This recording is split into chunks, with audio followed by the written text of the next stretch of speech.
80 minute के अंदर 8 देशों पर किया हमला। ईरान ने ऐसा पलटवार किया कि पूरी दुनिया हिल गई।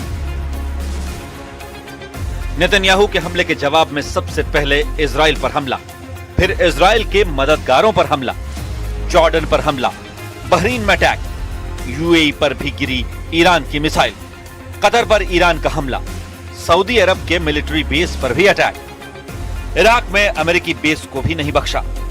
ईरान ने जो बोला वो करके दिखा दिया। क्षेत्रीय युद्ध शुरू हो चुका है। ईरान की सेना अब वो सब कर रही है जिसकी वार्निंग ईरान के सुप्रीम लीडर अली खामेनी ने दी थी। ईरान बख्शेगा नहीं, ये मैसेज डोनाल्ड ट्रंप और नेतन्याहू को मिल चुका है। ये मैसेज ईरान ने खाड़ी देशों को भी दे दिया है। इस बार छेड़ा है तो छोड़ेंगे नहीं। अगले 24 घंटे में ईरान और इजराइल के बीच हालात और खराब होने जा रहे हैं। ईरान के रेवोल्यूशनरी गार्ड्स के हाथों में अटैक लॉन्च करने की कमान है और ईरान की टॉप लीडरशिप से अटैक का लगातार ऑर्डर मिल रहा है।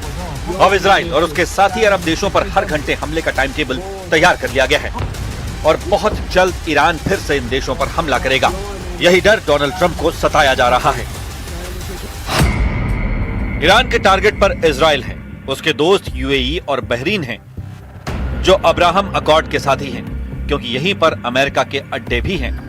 ईरान के टारगेट पर सऊदी अरब और कुवैत में अमेरिकी अड्डे हैं। कतर का अड्डा भी ईरान के टारगेट पर है। जॉर्डन को तो बहुत बड़ी सजा दे रहा है ईरान। ईरान ने 80 मिनट के अंदर 8 देशों पर हमला करके बता दिया है कि उसका पलटवार ऐसा होगा कि अमेरिका और इजराइल पानी नहीं मांगेगा। ईरान ने इजराइल और अमेरिका को हराने के लिए जो पलटवार ऑपरेशन शुरू किया है उसका नाम रखा गया है ऑपरेशन सीज ऑफ खैबर, यानी खैबर पर कब्जा। यहां खैबर के मायने इजराइल से है।